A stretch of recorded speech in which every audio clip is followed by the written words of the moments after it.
So, whatever happened to all those super cool toys and collectibles that we loved so much as kids and then threw out as teenagers, only to try to get them all back again as adults? Let's find out. Movies, Music and monsters.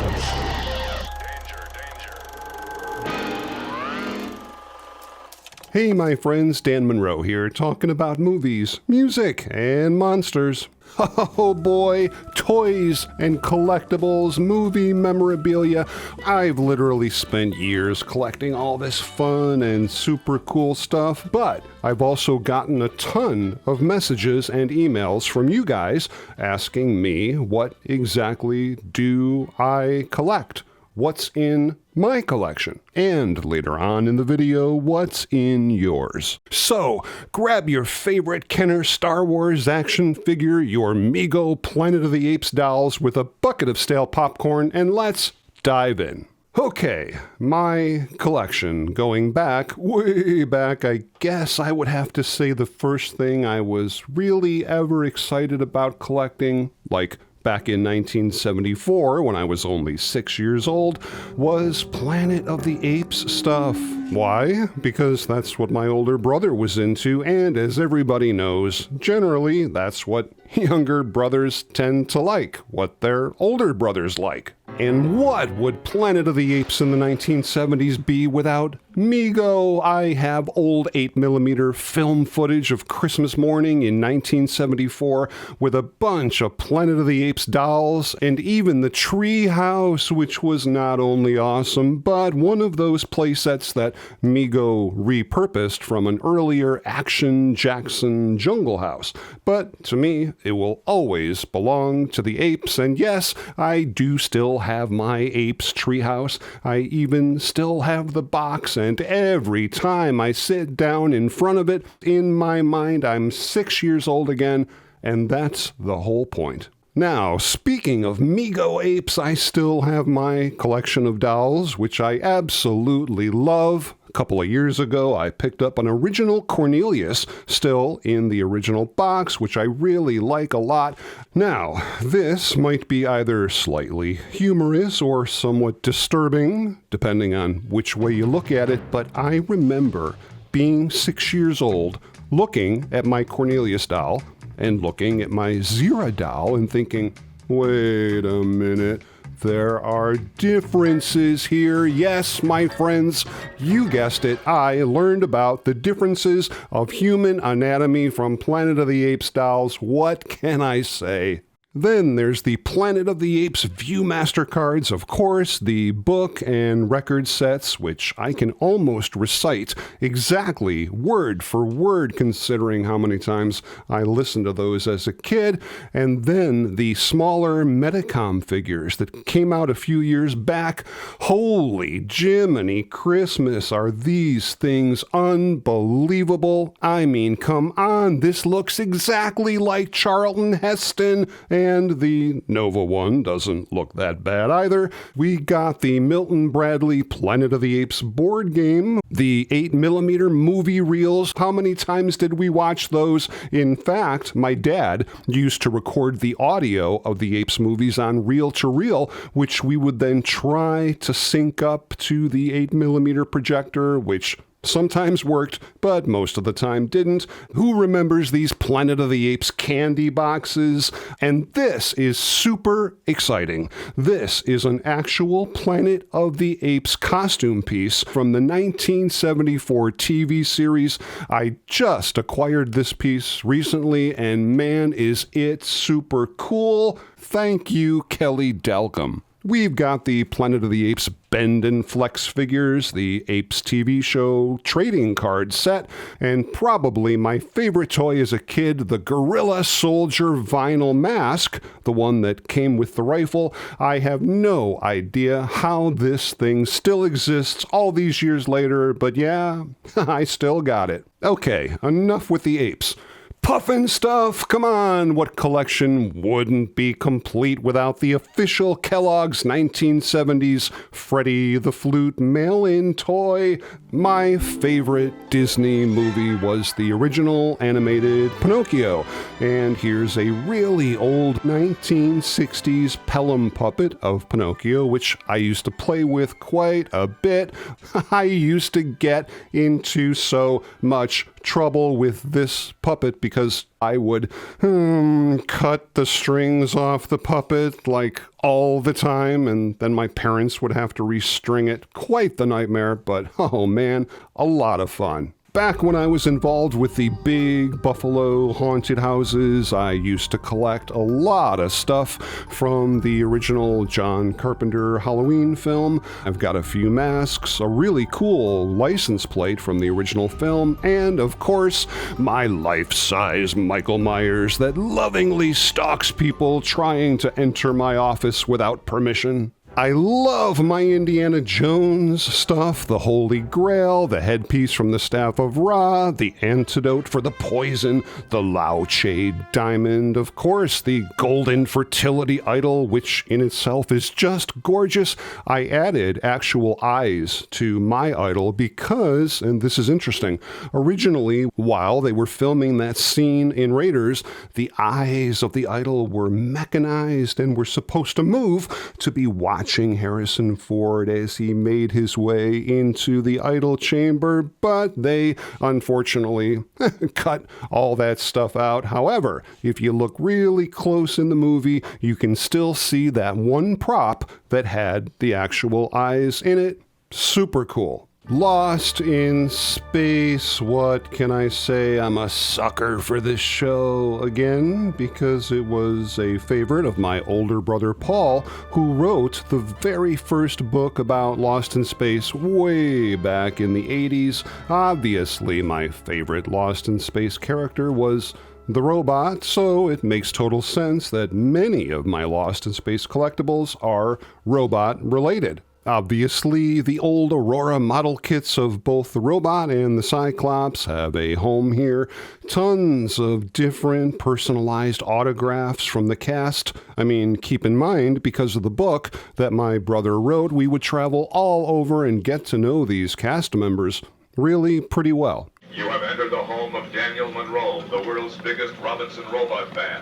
Obviously, the original set of Topps bubblegum cards, my one and only remaining set of the cards that I created as Lost in Space Series 2 for Rittenhouse. These were never sold in sets, but when you would buy a regular Rittenhouse card set, you'd get one of mine. This is a replica of the original bubblegum card set box that I made back in the 1990s. I've got most of the newer Lost in Space classic toys that came out in 1998 with the release of the Lost in Space movie by New Line Cinema, the Lunch Pail, the Johnny Lightning miniatures, the Franklin Mint talking robot in the glass dome is just an awesome piece. Various other robot keychains, miniatures, and Christmas tree ornaments. Back in the 1990s, when all this stuff was being released, Kevin Burns, the guy who rescued the original hero robot costume, took phrases from my Robot Ramblings voice CD set that I had previously licensed through Kevin Burns and put my robot voice files inside all these robot toys. Super cool. Danger, danger, Will Robinson. Cannot compute. Programming data insufficient. A weird-looking robot with a green bubble put out by AHI. Really lucky to have found this one still in the original box. This was the only toy ever made that simulated the robot actually walking, the way he did in the first several episodes of the show. Obviously, the 1960s Remco robot, and this is actually the exact same robot we had when we were kids. Various models collected over the years, including the beautiful beautiful 1/6 scale robot by Mobius, and yes, I even have the extremely hard to find glass bubble for this model, and I think that's just about it as far as Lost in Space goes. Ahem. I must have forgotten something. Hey, dum-dum. Oh yeah, you. My sensors are feeling rather ignored. Of course, my ultimate Lost in Space collectible, my robot, my buddy, this guy I tinkered together about 25 years ago now, and I've already done a ton of other videos on this guy, so if you're interested, check him out. I'll drop some links in the description. This is awesome. A Martian war machine. Compliments of my good friends over at Block 4 Props and Restorations. King Kong, man, do I love that film, and I do have one piece that is kind of unusual and hard to find. An old garage kit, I think from the 1980s, vinyl, I believe. I don't see a lot of these come up very often, but when I did, I just had to grab it. Now, I just gotta find time to sit down and put this dang thing together. Check this out. Screen-used qubits from the original Battlestar Galactica TV series sent to me by a friend with direct lineage right back to the show. I mean, come on, how cool is that? And that, my friends, brings us to the largest section of my collection, my Star Wars stuff, which I almost love more today than I did back when I was a kid. I remember very vividly that after Star Wars came out in 1977, there were no toys. There was nothing to buy, and that's when Kenner Toys had the brilliant, yet somewhat discouraging idea to do the infamous empty box promotion, where you literally get your parents to buy you an empty box, fill out the form, mail it in, and then at some point, several months down the line, you'll get some Star Wars action figures in the mail, and that, my friends, is exactly what I did. I still have my original set of the first 12 action figures. Original, meaning these are the same 12 figures that I played with 45 years ago. I did have a ton of other figures after that, but I stupidly sold them all in the 90s. I don't know why. I must have been drinking too much, but luckily my buddy John from high school sold me his set a few years later, and man, do I love these little guys. Come on, who remembers standing in the toy aisle in 1978 looking at these Kenner Star Wars handheld movie viewers? These were so awesome. I spent hours looking at these one frame at a time, and sometimes backwards, which would actually break the film. Sadly, all the old film inside these containers has turned a purple color these days, but they still work, and every once in a while, I put them up to the light and give them a good old look through. This is one of my most prized Star Wars possessions, an actual Lucasfilm ball cap that was only given to employees of Lucasfilm directly from George Lucas himself. So incredibly awesome. This is one of my favorite pieces. It's the original 1977 poster. It's really faded, and you can see on the bottom there's a ton of water damage because, like an idiot, I kept it stored in a garage for years, but despite the terrible condition, I absolutely love it, and it hangs right outside my office to this day. I love the old Kenner toys and play sets, the Millennium Falcon, the original X-Wing and White TIE Fighter from 1978. I'm slowly but surely collecting all of the 12-inch Kenner action figures, but I did just get an original C-3PO in the original box. And where do I get most of my great toys these days? Well, Jedi Temple Toys, of course. If any of you guys are on Facebook and looking for great classic vintage Star Wars collectibles, check this guy out. Link in the description.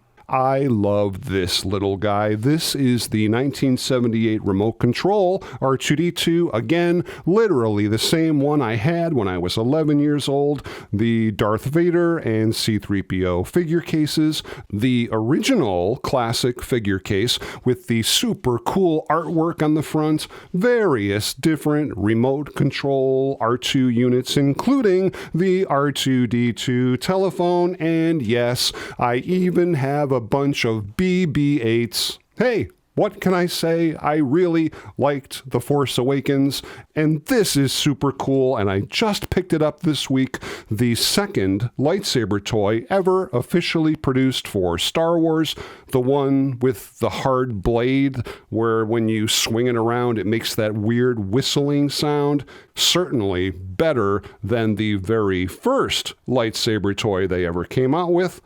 Remember that one? It was basically just a flashlight with the inflatable yellow blade. Inflatable? Come on, what were they thinking? Speaking of Kenner, other than maybe the Millennium Falcon, my favorite Kenner playset was, of course, the Death Star PlayStation, and this particular toy was always on my bucket list to re-buy, and holy cow, if I didn't find one just this past week, complete with the box, the accessories, and even the Dianoga monster, my life is now complete. This guy is my life-size Darth Vader costume that I tinkered together over the years. Miscellaneous bits and pieces mostly. Nothing super authentic except for maybe the helmet. The faceplate has lineage back to the Empire Strikes Back molds, and the dome itself has direct ties back to the original 1977 Star Wars. No, not A New Hope, just Star Wars, and you can tell because this particular dome has that angry-looking widow's peak that was only seen in the first film. We got the old Ben Cooper Halloween costume, several different masks from over the years, including the 1978 Darth Vader Don Post helmet, Baby Yoda, of course, one of the original Star Wars buttons from the 70s where they misspelled Darth Vader, a set of the Star Wars Wonder Bread cards. These were so cool, and I remember going into grocery stores, playing with all the loaves of bread, trying to see which card was tucked inside. A 1978 Darth Vader necklace, the old Star Wars glasses with the awesome artwork that matched the Coca-Cola posters. I do have all 4 of them hanging around in my office, and they're just stunningly gorgeous to look at. A very old digital Star Wars watch, and this is really cool. This is a piece of the crate dragon that C-3PO walked by in the opening sequence of Star Wars. This is an awesome piece, a Star Wars promotional stand-up about 20 inches high, which was used to promote the VHS release of Star Wars when it first came out. Remember those days? $89.95 for a VHS copy of Star Wars? Wow. Okay, enough of your stuff. Let's see what everybody else has got. This is so cool. Brad Miller sent in some pictures of his really cool collection. A lot of it's still in boxes.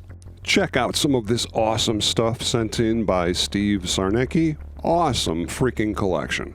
Brian Preston collects posters. Thanks for sending these in. Really cool stuff. Look at this cool Godzilla stuff sent in by Michael Manfra. He builds all of this stuff by hand. Paul Truitt collects DVDs, and a lot of them, and also a lot of other really cool stuff. Look at the soundtrack collection from Jeremy Moniz. That is a lot of music, my friend. Tracy Tobias has so much stuff I could never fit it all in, but there's a lot of cool stuff to look at. Ken Armstrong from the Lost in Space Australia group sent in this amazing stuff. I got these photos from John Simpson. Man, is that a lot of frickin' movies. Speaking of a lot of movies, check out the Tony Rios collection. Wow. Jim Evans, super cool guy with a huge collection, and here's a few highlights. Bruce Goodman sent in these photos. Check out this great Harryhausen stuff. Peter sent in some really cool photos from his Star Trek collection. Fantastic Space 1999 stuff sent in by Timothy Sittler. The Brian Dreger collection. Holy cow, look at the amazing scripts. Look at the toys from the Ronnie Jimenez collection. And I really like what you got on the TV there. Thank you, my friend. Super cool collection photos sent in by Ben Garnham.